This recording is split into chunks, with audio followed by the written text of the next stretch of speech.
I want, in closing this session today, to just focus on that last verse that we read, verse 18. Paul says, "If possible, so far as it depends on you, live peaceably with all."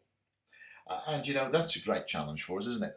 It's a challenge for us inside the church. The church is a, a collection of all sorts of diverse people, personalities, ways of thinking, ways of doing things, and just to live at peace with one another in the church is is a challenge all on its own.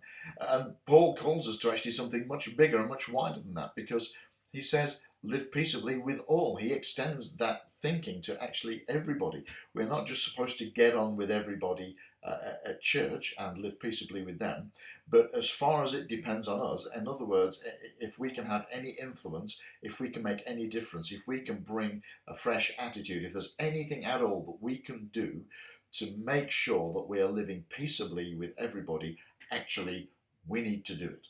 And that can be extraordinarily challenging sometimes, because the reality is people don't think like us. People don't carry the same attitudes, don't carry the same values, and very often that brings us into a place of disagreement and friction.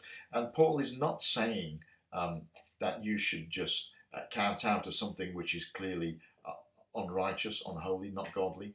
He's not saying that you should just abandon your values in order that there isn't an argument. But what he's saying is that as far as it depends on you, live peaceably. In other words, if I can do something with integrity that keeps peace with the people that I spend my life with or spend my life among, then I should do that.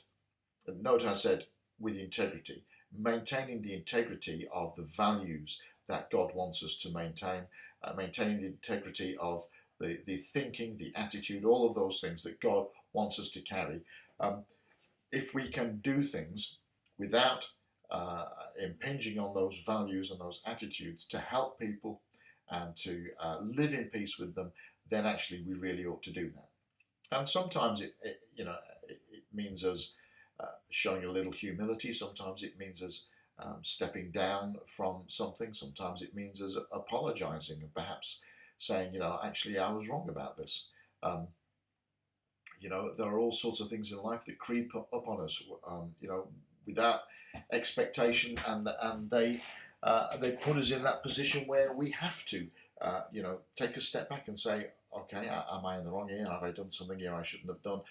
Am I in the right here? But even if I'm in the right, is there an attitude that I can bring here that will bring peace to this situation?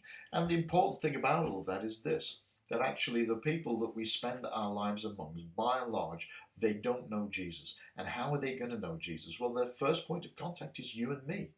And so if we can do things that help them and that help us to live in peace with them, it puts us in a much better position, firstly, to reflect the goodness of God to them, and secondly, to use that as a platform to draw them to Jesus so they can begin their own relationship with him. So, if possible, so far as it depends on you, live peaceably with all. So I hope you have a peaceable week, and that you discover new ways and are challenged to greater measures of living in peace and extending that to all those who are around you. God bless you, and I'll see you next week.